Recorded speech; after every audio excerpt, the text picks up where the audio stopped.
कचौड़ी एक समोसा, ढोंगी जी पर है नहीं भरोसा।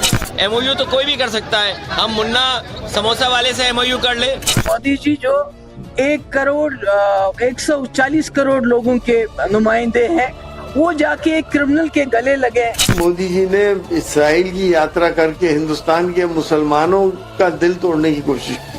This is a bond of real friendship. Great friend, my great friend. आज देश की सियासत के केंद्र में प्रधानमंत्री मोदी और यूपी के सीएम योगी आदित्यनाथ है। पीएम मोदी इजराइल दौरे पर और सीएम योगी जापान के दौरे पर, लेकिन विदेश नीति और निवेश की इन यात्राओं पर अब विपक्ष ने सियासी तंज और आरोपों की बौछार शुरू कर दी। इजराइल पर मुसलमान विरोधी आरोप लगाकर पीएम मोदी पर हमला किया जा रहा है। पीएम मोदी नेतन्याहू की मुलाकात पर किसने क्या कहा वो आगे सुनवाएंगे, लेकिन उससे पहले देखिए कि उधर जापान में योगी ने तो मैग्लेव ट्रेन की सवारी की, लेकिन इधर यूपी में अखिलेश समोसे कचौड़ी से उन पर सियासी वार करते दिखे। नया नारा निकाला हम लोगों ने, एक कचौड़ी एक समोसा, एक कचौड़ी एक समोसा, ढोंगी जी पे नहीं है भरोसा। एक कचौड़ी एक समोसा, ढोंगी जी पे है नहीं भरोसा। खाओ कचौड़ी और समोसा, वनस्पति पर ना करो भरोसा। एमओयू तो कोई भी कर सकता है, हम मुन्ना समोसा वाले से एमओयू कर ले और मुन्ना समोसा एमओयू कहें कि हम 100 करोड़ इन्वेस्ट करेंगे, लेकिन इन्हें सुविधा क्या दोगे? सीएम योगी मैग्लेव ट्रेन की 500 से ऊपर की रफ्तार दिखाकर यूपी को उसी रफ्तार से आगे बढ़ाने का संकेत दे रहे थे, लेकिन इधर सियासी तंज कसते कसते अखिलेश सीएम योगी पर पर्सनल अटैक करने लगे। क्या इसीलिए अखिलेश सीएम योगी को मठाधीश से ढोंगी तक कहने लगे और अब चैप्टर भाजपाई कसाई तक आ पहुंचा। भाजपाई वो कसाई बन गए हैं कि इन्होंने हरियाणा में सबसे ज्यादा स्लॉटर हाउस दिए हैं। नून जिला है ना कोई, नू जिले का आप गूगल करके पता कर लीजिए, सबसे ज्यादा स्लॉटर हाउस दिए उन्होंने। एक तरफ अखिलेश भाजपाइयों को कसाई कह रहे हैं, तो उधर गाजा को लेकर इजरायली प्रधानमंत्री नेतन्याहू को भी विपक्ष के नेता कसाई कह रहे हैं और पीएम मोदी पर सवालों की बौछार कर रहे हैं। सोशल मीडिया पोस्ट में ओवैसी कह रहे हैं कि बेंजामिन नेतन्याहू जैसे युद्ध अपराधी को गले लगाना फिलिस्तीन के साथ विश्वासघात है। पीडीपी अध्यक्ष महबूबा मुफ्ती भी ओवैसी की भाषा बोलती नजर आई, जबकि सपा नेता एसटी हसन तो इन सबसे 2 कदम आगे दिखे। उन्होंने नेतन्याहू से पीएम मोदी के गले मिलने को हिंदुस्तान के मुसलमानों का दिल तोड़ने की कोशिश तक बता दिया। तो वहीं कांग्रेस सांसद इमरान मसूद ने गाजा के बहाने प्रधानमंत्री पर विश्व गुरु वाला तंज कसा। मोदी जी ने इस्राइल की यात्रा करके हिंदुस्तान के मुसलमानों का दिल तोड़ने की कोशिश। मोदी जी जो 140 करोड़ लोगों के नुमाइंदे हैं, वो जाके एक क्रिमिनल के गले लगे, उससे मिले, उससे बात करें। मुझे लगता है ये शायद हमारे जो मुल्क हिंदुस्तान, गांधी के मुल्क के लिए ये कोई अच्छी निशानी नहीं है। गाजा का नरसंहार के बारे में बात करेंगे कि नहीं करेंगे?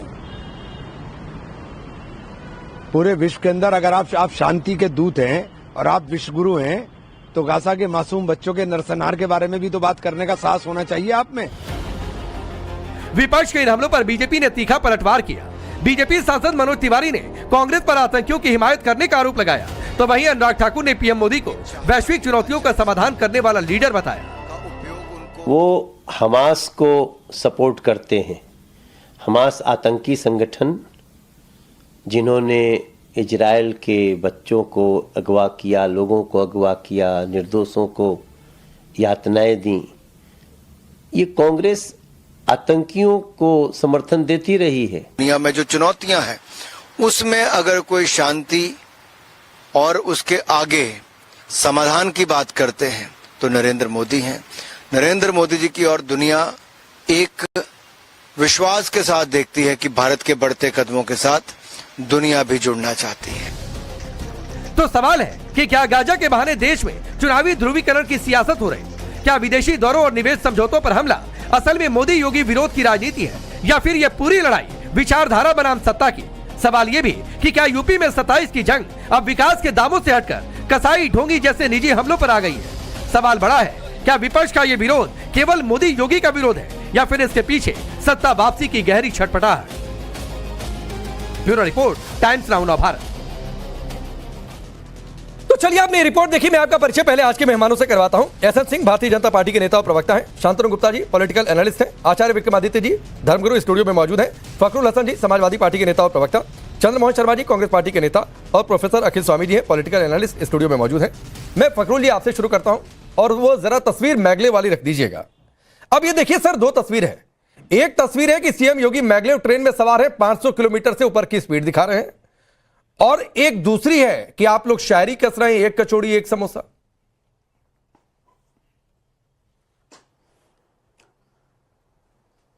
बुलेट ट्रेन लगता है कि देश में चल पड़ी है, लगता है ऐसा है। जिस बुलेट ट्रेन का सपना 2014 से 2026 तक भारतीय जनता पार्टी दिखाती आई है, आप उसी बुलेट ट्रेन की बात कर रहे हैं ना, जिस पे सवार हैं, शायद उसी की बात कर रहे हैं। वो सपना कब पूरा होगा? अगर ये सवाल पूछना अपराध है तो समाजवादी पार्टी इस अपराध को करती रहेगी। आप बात कर रहे हैं मुख्यमंत्री जी जापान गए हैं, एमओयू साइन कर रहे हैं। 2017 के बाद से उत्तर प्रदेश में लगातार इन्वेस्टर समिट हो रही है। उन इन्वेस्टर समिट से जमीन पे धरातल से क्या आया? एमओयू कोई बाध्यकारी थोड़ी होता है। आप जहां जाते हैं एमओयू साइन हो जाते हैं, उसके बाद कुछ भी उत्तर प्रदेश को जमीन पे मिलता नहीं। उत्तर प्रदेश के उद्योगपतियों ने यहां पे क्या लगाया? वो अडानी अंबानी बहुत से लोग आए थे। आप पूछिए ना भाजपा से कि आखिर देश को क्या मिला। इसलिए जो आपकी रिपोर्ट देख रहा था कि व्यक्तिगत हमले पे, तो उत्तर प्रदेश के सदन में नेता विरोधी दल के उनकी पत्नी को, जो जिनकी उम्र मैं समझता हूं 70-80 साल है, उनको बुढ़िया कहना, शायद वो पर्सनल नहीं है। शायद जो नेता विरोधी दल पूर्व में रहे, पूर्व में मंत्री रहे, समाजवादी पार्टी के वरिष्ठ नेता आदरणीय शिवपाल यादव जी को उनको लठैत करना, शायद ये पर्सनल हमला नहीं है। तो समाजवादी पार्टी समझती है कि जो मुद्दे हैं उन मुद्दों पे बात होनी चाहिए। भारतीय जनता पार्टी बताए ना, फखरुल हसन जी सवाल पूछे जाने चाहिए सर। प्रधानमंत्री जी जा रहे हैं सर, सवाल पूछे जाने चाहिए। लोकतंत्र सवालों से मजबूत होता है, प्रदर्शन से मजबूत होता है। लेकिन आपने कहा कि कुछ उन्होंने पर्सनल अटैक किए, इसलिए उन पर्सनल अटैक के बदले में आप लोगों ने भी पर्सनल अटैक किया। और ये अखिलेश यादव जी ने कहा था जब बतौर सीएम रहते वो गए थे विदेश के दौरे पर कि मैं विदेश नहीं जाता तो ये फला जानकारी मुझे नहीं मिलती और ये काम मैं शायद नहीं शुरू कर पाता। तो सर जाकर जब तक मैगले ट्रेन देखेंगे नहीं, उसकी तकनीक देखेंगे नहीं, तो लाएंगे कैसे? और रही बात बुलेट ट्रेन की, तो ऐसा नहीं कि बुलेट ट्रेन का कामकाज बंद हुआ है और एक दिन में आज नाम लिया और कल से बुलेट ट्रेन शुरू और सीधे फखरुल हसन जी के घर पर जाकर उसका स्टेशन बन गया और उतर गई बुलेट ट्रेन। तो ऐसा नहीं होता है, समय लगता है। नहीं साहब, नहीं राकेश जी, ऐसा थोड़ी होता है। नहीं, मैंने तो तुलना की, सच बिल्कुल बोल रहे हैं फखरुल हसन जी, मैंने तुलना की सर कि देश की जनता को दो तस्वीरें हैं। एक और तस्वीर है मैगलेव ट्रेन में 500 ऊपर की स्पीड देख रहे हैं, तकनीक समझ रहे हैं, और आप कचौड़ी और समोसे से तंज कस रहे हैं, उससे 27 की लड़ाई लड़ रहे हैं।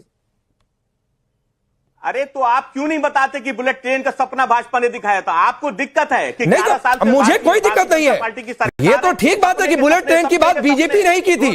एसएन सिंह जवाब देंगे, काम चल रहा है, कब तक पूरा होगा, कब दौड़ेगी? एक स्टेशन फखरुल हसन के घर पर बनवा दीजिएगा। अगर आपने मुद्दा बनाया था, मैं एसएन सिंह आ रहा हूं, एक मिनट और दीजिए। देखिए, बात को घुमाइए नहीं, बात को घुमाइए नहीं, बात को घुमाइए नहीं, बात को घुमाइए नहीं। आपके घर पे बना दे, पहला स्टेशन आपके घर से शुरू कर दे, आपका जहां स्टूडियो वहीं से शुरू कर दे। शुरू तो कीजिए। आप मेरे घर पे, मेरी घर की चिंता मत कीजिए, आप अपनी चिंता कीजिए। आपके स्टूडियो से शुरू कर दे, वहीं से बुलेट ट्रेन शुरू करा दीजिए। अरे शुरू तो कीजिए। अरे मेट्रो सिटी ही आपके शहर को बना दे, जिसका सपना दिखाया था। रोजगार तो मिलना नहीं है, छोड़ दीजिए। किसानों को आय 2022 तक दुगनी होनी थी, छोड़ दीजिए। अच्छा चलिए, एक सवाल फखरुल जी मैंने कल भी पूछा था सर। फखरुल हसन जी एक सवाल मैंने कल भी पूछा था, उसका कोई जवाब मुझे नहीं मिला था। वही सवाल मैं आज आपसे रिपीट कर देता हूं। मान लिया इन्होंने, हाँ सर सवाल सुन लीजिए, फिर बताइए, जवाब देंगे। हाँ तो सवाल तो पूछने दीजिए, आप पहले कर रहे हैं, सवाल पूछिए, सवाल सुनिए। मैंने कभी, आपने कहा कि ये सिर्फ एमओयू कर रहे हैं, ये कोई काम नहीं कर रहे हैं। सर आप लोगों ने, जब आप लोगों की सरकार थी, कितने लाख करोड़ के एमओयू आपने किए थे, कितने लाख करोड़ की ग्राउंड ब्रेकिंग हुई थी, वो एक डेटा दे दीजिए, फिर मैं आगे बढ़ जाता हूं। आपका स्टूडियो किस शहर में है? अरे स्टूडियो तो नोएडा में है, ये कौन सी बड़ी बात है? मैं आपसे ये थोड़ी नहीं पूछ रहा हूं कि मेरा स्टूडियो किस शहर में है, चैनल का स्टूडियो जो सैमसंग की। अरे सुन लीजिए, जवाब दे रहा हूं। अरे जवाब दे रहा हूं। उसी शहर में सैमसंग की कंपनी को जमीन दी और वहीं फैक्ट्री लगी, वहीं उसके पुर्जे बनते हैं। ये मेरा आपको जवाब है। फैक्ट्री नहीं पूछ रहा हूं, क्योंकि आप मेरा, मैं ये पूछ रहा हूं कि आप लोग कितने लाख करोड़ का एमओयू लेकर आए। ये सवाल कल भी पूछा था, कोई जवाब नहीं दे पाया। ये सवाल आज भी पूछ रहा हूं। अरे मेमोरेंडम सुनिए, अरे सुनिए साहब, एमओयू कोई बाध्यकारी नहीं होता। एमओयू साइन करना कोई धरातल पे काम नहीं होता है। अच्छा, कितने लाख करोड़ का निवेश लाए वही बता दीजिए, एक डेटा दे दीजिए सर, जनता जाने तो सही। नहीं मतलब होता है, जनता जाने तो सही। अरे तो मैंने तो आपको उदाहरण दे दिया। मैंने तो उदाहरण अरे फैक्ट्री नहीं पूछ रहा हूं फखरुल हसन जी, फैक्ट्री थोड़े नहीं पूछ रहा हूं। कहां से सैमसंग नहीं, अरे भाई इन्वेस्टमेंट आया होगा तभी तो सैमसंग आई। तो कितने लाख करोड़ का एमओयू लेकर आए? तभी तो आई होगी। इन्होंने कुछ नहीं किया निवेश के नाम पर, आप कितने लाख करोड़ लाए यूपी के लिए वो बता दीजिए। जनता पार्टी, हम लोग तो जितना भी उत्तर प्रदेश में आपको जितना विकास दिखता है, जितने उद्योगपति आपको आज नजर आते हैं, वो सब समाजवादी सरकार में आए थे। एक सुझाव दे देता हूं, उत्तर प्रदेश का माहौल अच्छा मिला था और लाखों करोड़ों रुपए का इन्वेस्टमेंट उत्तर प्रदेश। ठीक है, कितने लाख करोड़ का एमओयू जवाब नहीं है। अब एसएन सिंह आप रिप्लाई करिए, ये कचौड़ी समोसा कौन ढूंगी, ये यही इनका नारा है। नहीं राकेश जी, देखिए हम तो एक सुझाव देंगे, ज्यादा गुस्सा करने से केवल नाक ही टेढ़ी नहीं होती है, मुंह भी टेढ़ा हो जाता है। गुस्सा नहीं करना चाहिए, ये सबके लिए है, एक आदमी के लिए नहीं। तो इसलिए मैं सुझाव दूंगा अखिलेश जी को कि आप गुस्सा मत करिए, नुकसान होगा। और नहीं देखा जा रहा है तो आंख बंद कर लीजिए, कहीं घूमने चले जाइए। ये क्या है? अभी हमारे फखरुल साहब ये देख ही नहीं पा रहे हैं कि रैपिड रेल वाला उत्तर प्रदेश, नहीं ये क्या था उत्तर प्रदेश, डिफेंस कॉरिडोर वाला उत्तर प्रदेश, सबसे बड़ा एक्सप्रेसवे वाला उत्तर प्रदेश, आज इतना ज्यादा विकास के कार्य वो नहीं दिखाई देंगे। क्यों नहीं दिखाई देंगे? क्योंकि वो 2 दिन आप देखे होंगे सिंगापुर के दौरे पे थे मुख्यमंत्री जी, तब नहीं बोल पा रहे थे। ये क्यों बोले? जब उन्होंने राम की मूर्ति दिया, जो फिरोजाबाद से बनी कांच की मूर्ति, जब राम की मूर्ति दे दिया ना तो दर्द उठ गया। क्यों? क्योंकि तो भाई इनका तो एक आधिपत्य अधिकार है कि खाली मुगल ही घूम सकते हैं, मुगल ही किसी देश में जा सकते हैं, राम की बात करने वाले नहीं जाएंगे, इसलिए इनको दर्द हो रहा है। भाई अगर एक सन्यासी, एक जो है वो कहा जाता है ना कि वृक्ष कबौनी फल बके, नहीं, मैं तो मुद्दे पर इनसे भी पूछ रहा हूँ। साधु दरअसल कहानी सुनते रहे। नहीं कहानी सर 3-4 मिनट आपकी भी कहानी सुनी मैंने। कहानी जो सुना रहे हैं फखरुल हसन जी, 3-4 मिनट सर मैंने आपकी भी कहानी सुनी। मैं यहाँ सबकी कहानी सुनने के लिए हूँ। मैंने भी आपसे पूछा कितने लाख करोड़ का। एसएन सिंह एक तो प्लीज ये सर, किसकी नाक टेढ़ी है, क्या है ये शो? ये चर्चा करने के लिए डिबेट शो नहीं है सर, प्लीज कोई भी पर्सनल कमेंट से बचे। मैं नहीं एंटरटेन करता हूँ sir, please SN Singh please मुद्दे पर टिके रहिए, ये कहानी नहीं। अब किसका मुंह टेढ़ा, किसकी नाक टेढ़ी, ये देखने के लिए ये शो नहीं होता है ना। देश की जनता को इससे मकसद है, मतलब है काम करिए जनता के लिए, रिप्लाई करिए। बहुत अच्छी बात, इसीलिए कहा जा रहा है जब हम कृषि की बात कर रहे हैं, औद्योगिक मिशनरी की बात कर रहे हैं, ऑटोमोबाइल सेक्टर की बात कर रहे हैं, मैन्युफैक्चरिंग की बात कर रहे हैं, हॉस्पिटलिटी की बात कर रहे हैं, तो निश्चित तौर पे वो भारत में ही निवेश आएगा। और निवेश आया है। ये जब रैपिड रेल बन रहा था तो कह रहे थे झूठा सपना है, डिफेंस कॉरिडोर बन रहा था तो कह रहे थे झूठा सपना है। इनको झूठा लगता है, झूठे को झूठे लगेगा, चोर को चोर लगेगा, इसमें ही रिप्लाई करेंगे। और मैं कह रहा हूँ वार्ता कारपोरेशन ने सिग्नेचर किया, वो अखिलेश यादव की कंपनी थोड़े ने की है कि मुकर जाएगी, मीडिया कारपोरेशन ने किया, जापान एविएशन ने किया। ठीक है, मैं जरा एसएन सिंह आ रहा हूँ, मैं शांतनु गुप्ता के पास जाना चाहता हूँ, चूंकि वो इन चीजों को जरा की फुल फॉर्म पता है। अरे एसएन सिंह साहब, एमओयू बाध्यकारी नहीं होता है, जानकारी करके बैठा कीजिए। वो मुकर जाएंगे तो क्या कर लीजिएगा आप? वो कोई बाध्यकारी नहीं होता, जानकारी अखिलेश जी क्या पत्र साइन करके आते थे? अखिलेश जी पत्र साइन करके आते थे, अखिलेश जी पत्र साइन करके आते थे। संडीला में एमओयू साइन हुआ था, उसके बाद ही संडीला में फैक्ट्री खुली। अच्छा चलिए मैं आगे बढ़ता हूँ, आगे नहीं एमओयू बाध्यकारी, फखरुल हसन जी एमओयू बाध्यकारी नहीं होता है, लेकिन शांतनु गुप्ता जी, एमओयू पहला स्टेप होता है। जब आपको किसी का इंटेंट ही नहीं पता है, किसी का प्रस्ताव ही नहीं पता है, वो क्या करेगा नहीं करेगा, तो एमओयू पहला स्टेप होता है। ये पहला स्टेप ही नहीं चढ़ना चाहते हैं। अच्छा मैंने एक सीधा सवाल पूछा था, कितने लाख करोड़ का एमओयू या निवेश लाए, तो एक फैक्ट्री इन्होंने गिराई। आ रहा हूं एसएन सिंह, सवाल पूछ दिया हूं, जवाब आने दीजिए।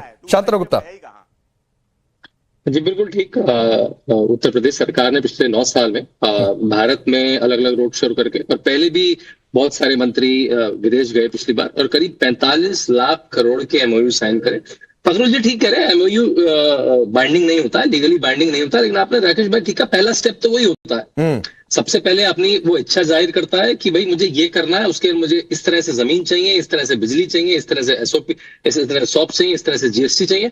और सरकार ने करीब 34 सेक्टर लेवल पॉलिसीज बनाई, जिसमें अलग अलग तरह की रियायतें, अलग अलग तरह की इंडस्ट्रीज को, जिससे इंडस्ट्री सबसे पहले अपना इंटेंट जाहिर करती है। और वो इन्वेस्ट यूपी का बहुत सुंदर सा पोर्टल है, वन विंडो पोर्टल है, उसमें आप लॉग इन करते हैं और फिर इन्वेस्ट यूपी की पूरी टीम उसको चेज करती है। उल्टा हो गया है यहाँ पे, एक बार आप इंटेंट जाहिर कर देंगे तो यूपी की टीम आपको चेज करेगी कि आपको क्या क्या चाहिए। और वो जो 45 लाख करोड़ में से 15 लाख करोड़ की कम से कम 3 GBC उसको बोलते हैं ग्राउंड ब्रेकिंग सेरेमनी हो चुकी है, जिसमें कोई भारत सरकार का बड़ा मंत्री आया, में अमित शाह जी गृह मंत्री खुद आए थे, और उनको जाके मैं आपको लिस्ट ट्वीट कर दूंगा, उसके बाद उनको जाके आप ग्राउंड पे देख सकते हैं। कुछ फैक्ट्रियां चालू हो गई हैं, किसी का निर्माण चालू हो गया है, कुछ ने एक्सटेंशन कर लिया है। तो जब एक बार GBC हो चुकी है, और वो विधानसभा में बोला भी गया है, विधानसभा में तो आपको पता है जो भी जानकारी दी जाती है उसको आप वेरीफाई कर सकते हैं, जैसे संसद में होती है, तो पूरी डिटेल है। और जब मुख्यमंत्री अभी गए हैं तो मेरे ख्याल से उत्तर प्रदेश के लिए ऐतिहासिक दौरा है। वहां के बहुत कम होता है कि मुख्यमंत्रियों से वहां के प्रीमियर्स मिलते हैं, मतलब हेड ऑफ द कंट्री मिलते हैं। Normally commerce minister, trade minister मिलते हैं। तो योगी आदित्यनाथ से सिंगापुर में भी वहां के प्राइम मिनिस्टर वहां के, और उन्होंने कहा, एक आखिरी बात कहूंगा, उन्होंने उत्तर प्रदेश के लिए कहा, उत्तर प्रदेश, लॉरेंस वोंग जो सिंगापुर के प्राइम मिनिस्टर, उन्होंने कहा उत्तर प्रदेश ग्रोइंग इकोनॉमी है और हम इनके साथ और अब एक मैं डिबेट आगे बढ़ाऊं, एक 30 सेकंड फखरुल हसन आपको और देता हूं। सिंह एक मिनट, 30 सेकंड और देता हूं फखरुल हसन आपको। अच्छा बोल लीजिए जल्दी बोलिए।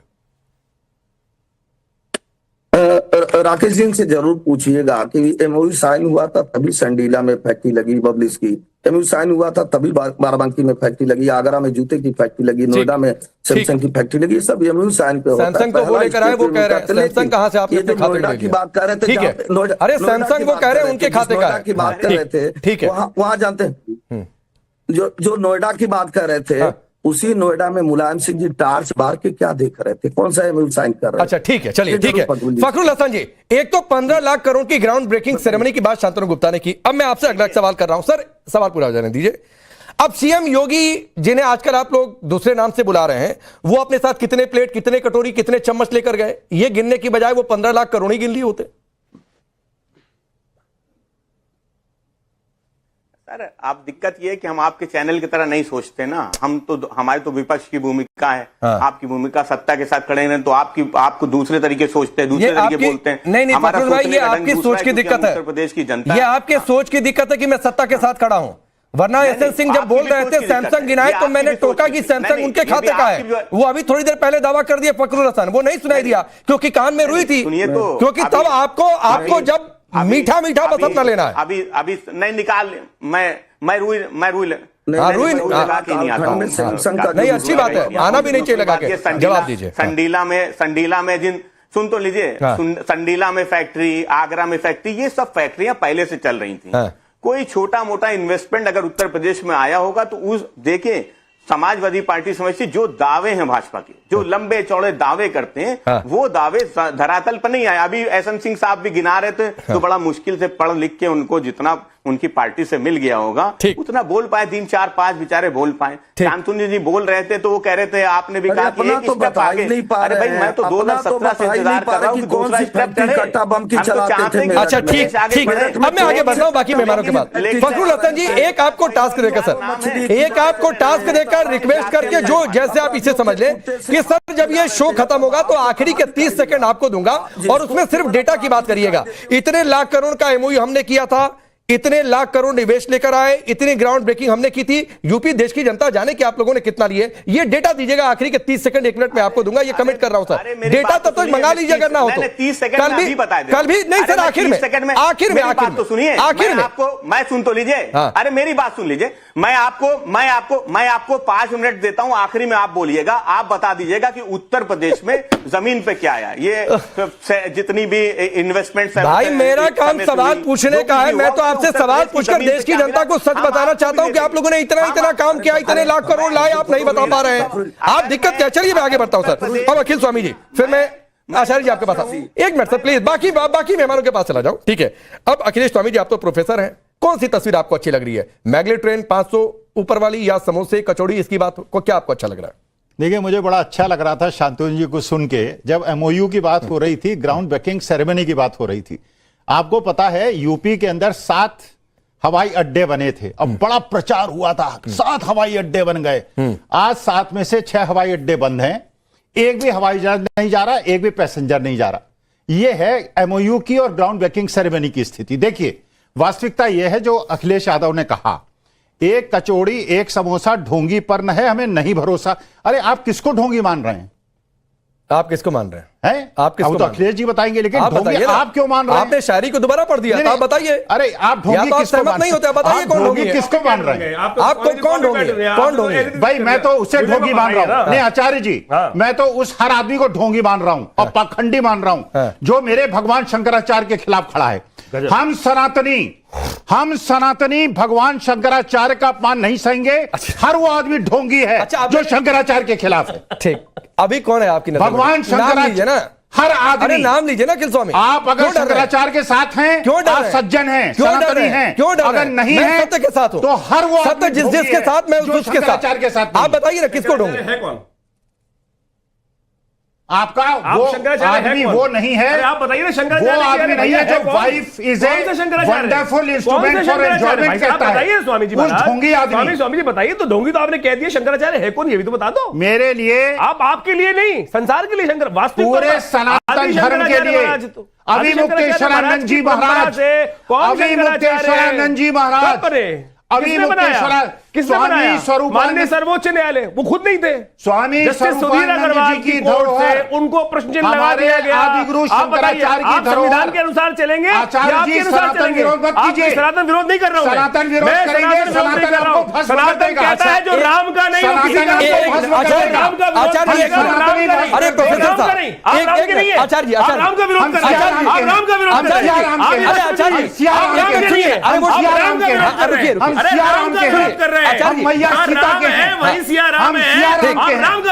जी, वो डिबेट डिरेल करना चाह रहे हैं, ये डिबेट डिरेल करना चाह रहे हैं, वो मैं होने नहीं दूंगा। अब प्रोफेसर साहब सुनिए, मैंने आपसे सवाल किया था, आपको तस्वीर कौन सी अच्छी लग रही है? वो मैगलेव ट्रेन वाली या कचौड़ी समोसे की बात की जाए, ढोंगी की बात की जाए? आप सीधे शंकराचार्य पर चले गए। अभी सर कल अग्रिम जमानत पर सुनवाई है, अभी देखिए कोर्ट में क्या आता है। तो रुक जाइए, थोड़ा सा धैर्य रखा करिए, हर मुद्दों पर धैर्य रखा करिए। अभी विवेचना से खबर आ रही है कि ये आरोप सही पाए जा रहे हैं, तो भी आने दीजिए सर, इंतजार करिए थोड़ा। अब मेरे सवाल का जवाब दीजिए। देखिए, ये नक्शे दिखाना, हमने एक नक्शा देखा था कि 15 लाख हर आदमी को मिलेगा 2014 में। कौन सा नक्शा दिखा आपको? 15 लाख हर आदमी को मिलेगा। कौन सा नक्शा दिखा? कहां है मेरा 15 लाख? मैं आपसे कुछ सवाल पूछता हूं, 15 लाख करोड़ पर चले गए। 2 करोड़ नौकरियां मिलेंगी, कहां है वो 2 करोड़? 15 लाख करोड़ पर कहां चले गए? मैं आपसे पूछा कि क्या तस्वीर, कोई महत्व नहीं है। कौन सी तस्वीर आपको अच्छी लग रही है? जो 15 लाख देने की बात है। प्रोफेसर साहब, आपको कौन सी तस्वीर अच्छी लग रही है? ऐसे प्रोफेसर हो गए, मैगलेव ट्रेन, बुलेट ट्रेन की तस्वीर या कचौड़ी समोसे की बात करो, शायरी कैसे? आप पीडीए विरोधी हैं। अब आप पीडीए पर आ गए। अखिलेश विरोधी हैं। तो आप मैगलेव विरोधी हैं, आप स्पीड विरोधी हैं। मैं अखिलेश यादव और आप विकास विरोधी हैं, बुलेट ट्रेन चले इसके विरोधी हैं आप, मैगलेव ट्रेन आ जाए इसके विरोधी हैं आप। मैं सनातन के साथ हूं। आप सनातन के साथ हैं, मैं विकास की बात कर रहा हूं, आप सनातन। अरे सनातन की धर्म पर डिबेट कर रही है। सनातन रहेगा तभी विकास होगा, भगवान राम रहेंगे तभी विकास होगा। आचार्य जी, आज लगता है अखिल स्वामी जी ये तय करके आए कि हम डिबेट सवाल का जवाब नहीं देंगे, बाकी सब कर देंगे। पता नहीं ये क्लास में क्या लेक्चर देते हैं। पास कोई अरे प्रोफेसर अगर ऐसे हो जाए ना तो बच्चों को भंडार होना ही है, और यही स्थिति हुई है वास्तविक तौर पर। हमने गलत सालों में जो भंडार करवाया गया है, गलत गुरु चुन लिया, पढ़ाने के लिए बात गलत नहीं। अरे हमने तो गुरु चुने, वो बात छोड़ दी, हमारा भंटाडार नहीं हुआ, बाकियों को भंटाडार। आपको सनातन का असली मतलब तो फिर चंद्रमोहन जी इंतजार कर रहे हैं। मैं एक चीज आपको दिखा रहा था, फैक्ट। ये फैक्ट किसी एक न्यूज चैनल में छपा था कि अखिलेश जी डरते थे कि नोएडा आऊंगा तो मेरा मनुष्यत जो है, नोएडा की मनुष्यत जो है, उसमें लिखा हुआ है गुड लक फॉर के लिए 11 साल तक अखिलेश जी यहां पर नोएडा में नहीं आए। अभी नोएडा की डेवलपमेंट की बात की जा रही थी कि नोएडा में ये कर दिया, वो कर दिया। जो व्यक्ति नोएडा आने से डरता था, आप मुझे बताइए, उन्होंने केवल सफाई में ना चर्चाया, सफाई में केवल ना चर्चाने की बात करी, ये डेवलपमेंट मानते हैं क्या? इसको डेवलपमेंट किया? इजराइल में जाके ना, इजराइल में जाके नाचा, केवल हज हाउस इजराइल में जाके नाचा है। अरे आप कबूल कल्पित बातें कर रहे हैं, जिनका वास्तविक तौर पर कोई मतलब ही नहीं है। आपके लिए चोर डकैत सब कुछ है, इनके लिए चोर डकैत सब कुछ है। चोर डकैत आके, लुटेरा आके कुछ भी बोलते कि ये हुआ था, वो हुआ था, ऐसे हुआ था, पैसे हुआ था, वो बिल्कुल सत्य हो गया। लेकिन जो सत्य सामने हो रहा है, सामने दिखाई जा रही है, अभी ये कबूल कल्पित आ गए 15 लाख मिलेंगे। अरे उपमा थी कि इतना पैसा बाहर है कि अगर देश में होता तो हर व्यक्ति को 15 लाख। ठीक, मैं आगे प्रोफेसर साहब, समझ में नहीं आती। प्रोफेसर साहब, अरे मेरे 15 लाख डूब गए भाई। ठीक है, ऐसे प्रोफेसर को रिक्रूट ही नहीं होना चाहिए। नहीं, प्रोफेसर साहब यहाँ टॉपिक पर टिक नहीं पा रहे हैं, पता नहीं अपने क्लास में अपने सब्जेक्ट पर कैसे टिकते होंगे। आचार्य जी, मैं आगे बढ़ता हूँ। प्रोफेसर साहब आप टॉपिक पर नहीं टिक पा रहे हैं, पता नहीं अपने सब्जेक्ट पर कैसे टिकते होंगे। चंद्रमोहन जी, आपके पास आ रहा हूँ, माफी के साथ थोड़ा देर हो गई आपके पास आते आते, लेकिन चूंकि इजराइल की बात आई गई है तो मैं वो सवाल भी पूछ देता हूं। क्यों, अगर इजराइल गए, दोस्ती की बात हुई, कुछ बढ़िया डिफेंस डील भी होने की खबर आ रही है, आप लोगों को लगता है वोट बैंक के लिए कि किसी खास का दिल टूट गया? डांस ना करें, बाकी ठीक है।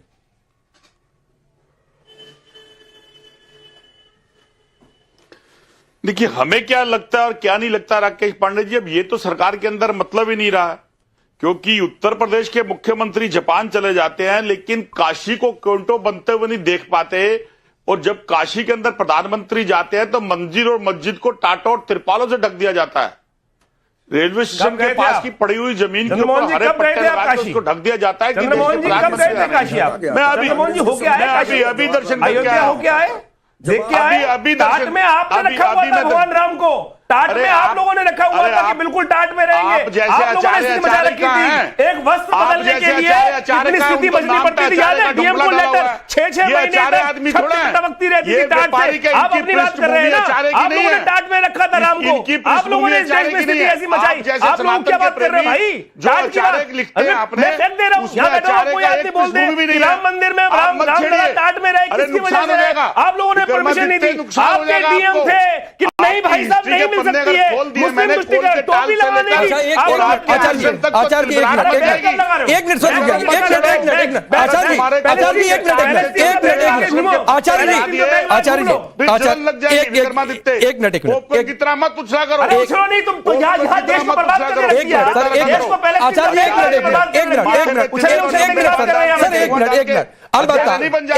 मिनट चंद्रमोहन जी, अरे चंद्रमोहन जी रुकिए सर, रुकिए। अलबत्ता मैं डिबेट में पर्सनल होने का विरोधी हूं, और अलबत्ता मैं ये भी कह रहा हूं कि कोई पर्सनल ना हो और किसी की, हर कोई दूसरे का मान सम्मान का ध्यान रखे। लेकिन फिर भी आप कह रहे हैं इनके चिट्ठे पत्र खोल देंगे, ये व्यापारी हैं। तो आपको सर एक मिनट देता हूं, इनके चिट्ठे पत्र ही आज खोल दीजिए।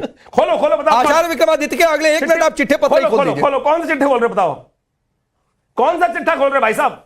ऐसा अरे छोड़ो ना भाई साहब, कौन चिट्ठा बताओ? आज नेशनल चैनल पे आकर मेरे को इतना इंपॉर्टेंट बना दो कि मेरे नहीं सर, 1 मिनट रुक जाइए। आचार्य जी आपने बहुत बोल लिया, रुकिए सर, मैं आपको अलग से समय दूंगा, लेकिन आप ये कोई बात नहीं थी कि चिट्ठे पत्र खोल देंगे। आप खोलना ही चाहते हैं तो पहले वही कर लीजिए, फिर डिबेट करते हैं।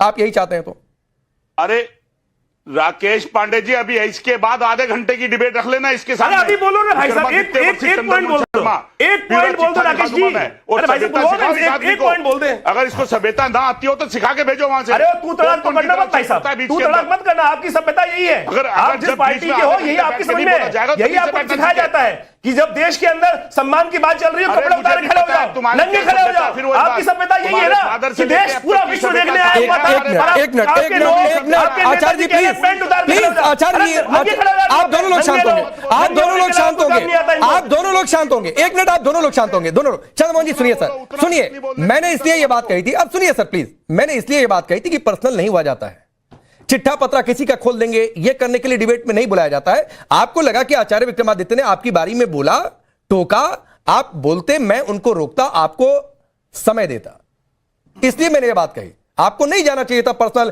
कि ये आचार्य नहीं है, ये व्यापारी हैं, इनका चिट्ठा पत्रा खोल दूंगा, ये नहीं करना चाहिए था। आ जाइए, जवाब दीजिए जो मैंने सवाल पूछा था, इसको छोड़िए। अब मैं आपकी अब बीच में बिना इंटरप्ट नहीं बोलेंगे, आप शांत रहेंगे आचार्य जी, बस नहीं बोलेंगे, मैंने बोल दिया, आप बोलिए। नहीं,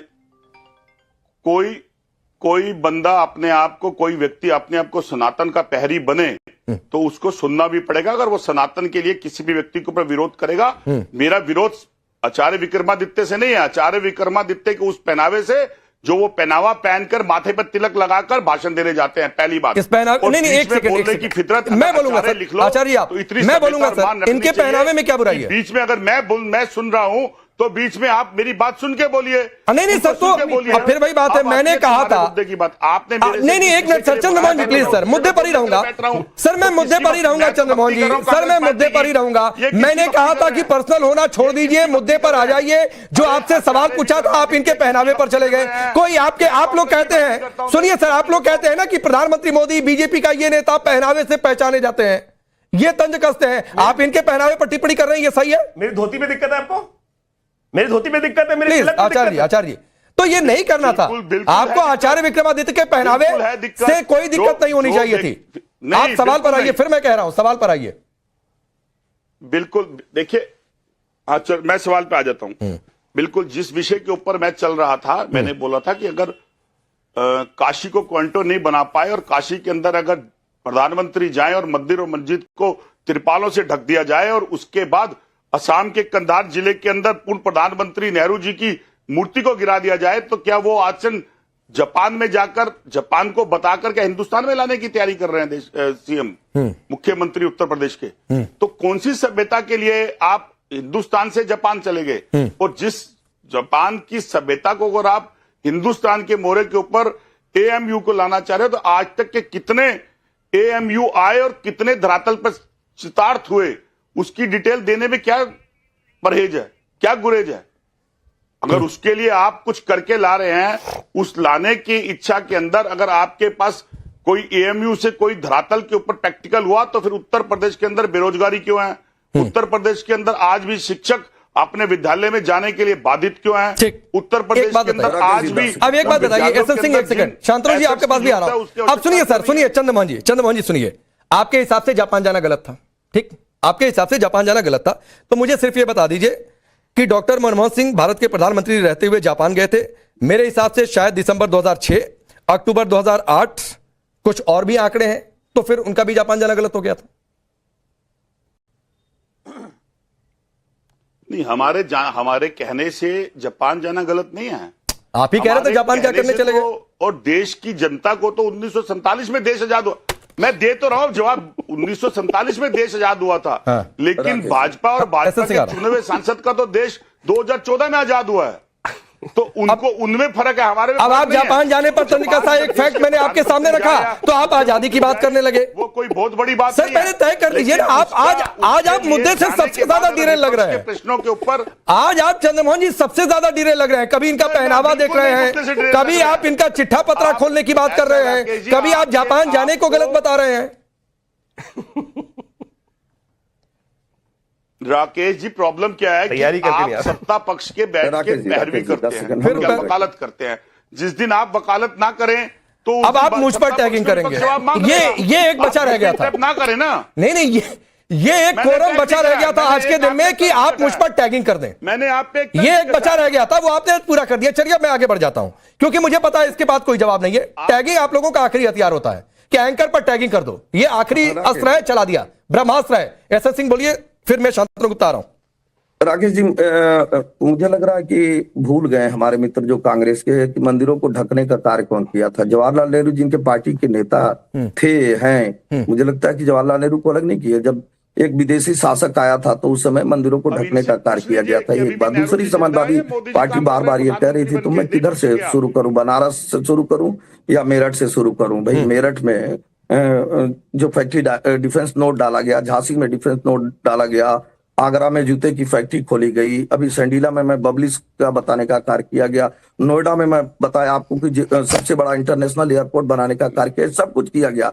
लेकिन समाजवादी पार्टी के लोग क्या जाते थे और सीधे वहां से जो फैक्ट्री वाले थे उनको उठा के ले आते थे? क्या पहले एमओयू साइन होता है, उसके बाद उस पर कार्य होता है। तीसरी बात मैं कहूंगा कि भाई इनके समय में जो एमओयू साइन होता था वो एमयू नहीं साइन हो रहा, इसलिए इनको तकलीफ है। इनके समय जो एमयू साइन होता तो अपराधियों। अब एक और फैक्ट मेरे पास आ गया, वो भी रख देता हूं, किसी को गलत लगे, बेरोक तो कभी भी गलत कर सकता है। चूंकि नेहरू जी की भी बहुत बात हो गई, तो चंद्रमोहन जी आपकी जानकारी के लिए डिबेट का सवाल नहीं है, बस बताकर मैं आगे बढ़ जाऊंगा कि नेहरू जी भी जापान चले गए थे।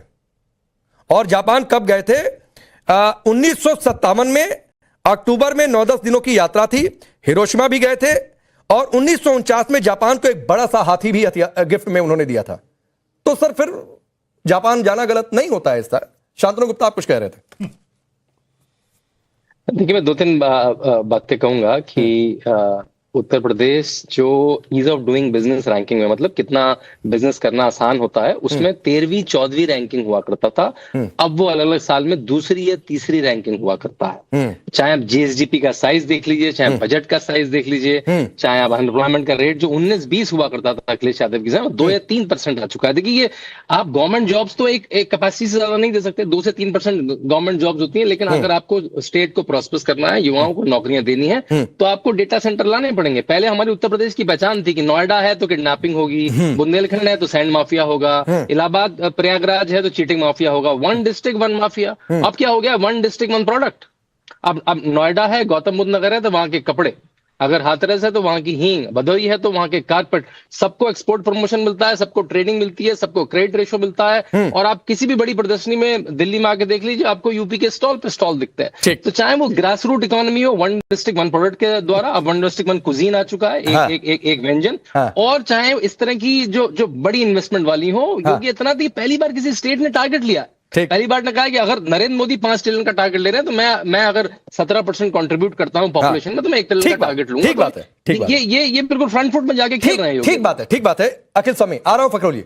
अखिल स्वामी जी, क्या आपको नहीं लगता है या तो फैक्ट पर बात होती, और फैक्ट पर बात नहीं करेंगे तो फिर कचौड़ी समोसा, फिर इनका दिल टूट गया, उनका दिल टूट गया, तो ये क्यों सीमा नहीं जा रही है? आपको नहीं लगता?